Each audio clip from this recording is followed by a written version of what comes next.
Two brothers who groomed and raped two girls aged 14 and 15 have been sent down for 10 years. In all, Muhammad and Hashim Hussain were convicted for 8 sex offences, described as despicable and sickening by the detective who brought them down. Following the conviction, one of the victims said she felt a sigh of relief the two abusers were being caged, having thought they were unbeatable. "Honestly, it gives me so much joy," she added in a statement delivered after the two monsters' convictions were handed down. The second victim gave a more disturbing insight into the vile acts committed by the Hussain brothers. "They preyed on vulnerability," she said. "I think they specifically picked on me and my friend because we were vulnerable and we didn't appear to be the most strong-minded.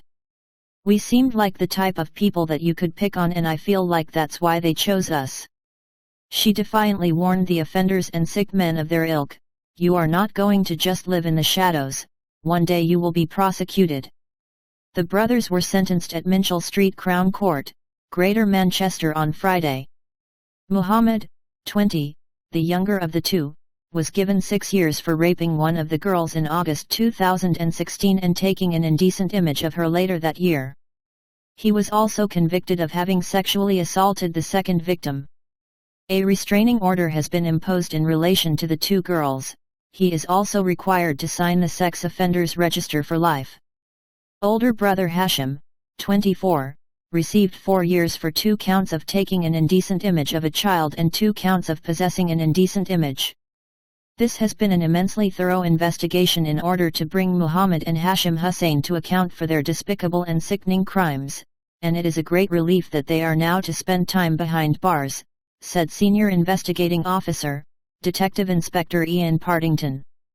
"Our investigation team have worked tirelessly to secure today's outcomes, but this would not have been possible had it not been for the courage and resilience of the victims to speak to police and pursue with the trial and to relieve that abuse. Everyone in the team pays tribute to their unwavering bravery. I know that they believe the journey of the last 3 years in getting this case successfully through the courts has been worth it, and I join them in hoping that anyone else out there who's a victim of abuse, whether it's in Bury, Greater Manchester, or elsewhere in the country, to come forward and speak to police, knowing that information will be treated with the strictest confidence."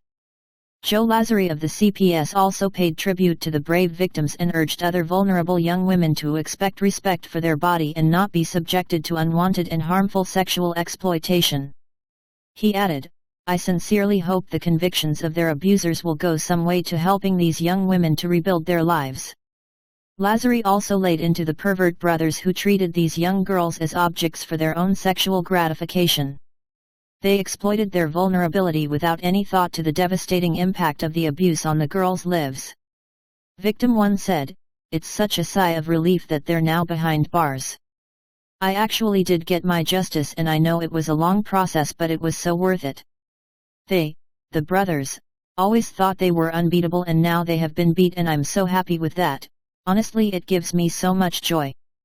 I know it's hard, and I know it's scary, and I know it's a long process, but speak up because it'll be the best thing you ever do. Honestly, even if you just talk about it, that gives you so much relief, getting it off your shoulders and not keeping it to yourself.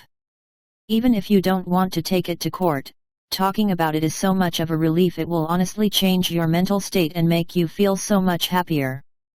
Especially when you've not wanted to speak out it, and then when you do talk about it and are believed, it's the best feeling in the world." Victim 2 finished her statement by saying, "They can't continue to abuse people and get no consequences for it, and I feel like they've made an example of themselves to anybody who was grooming, because people are becoming more and more socially aware of the signs and know if it's happening to them. It sets an example to people who are grooming that you are not going to just live in the shadows, one day you will be prosecuted.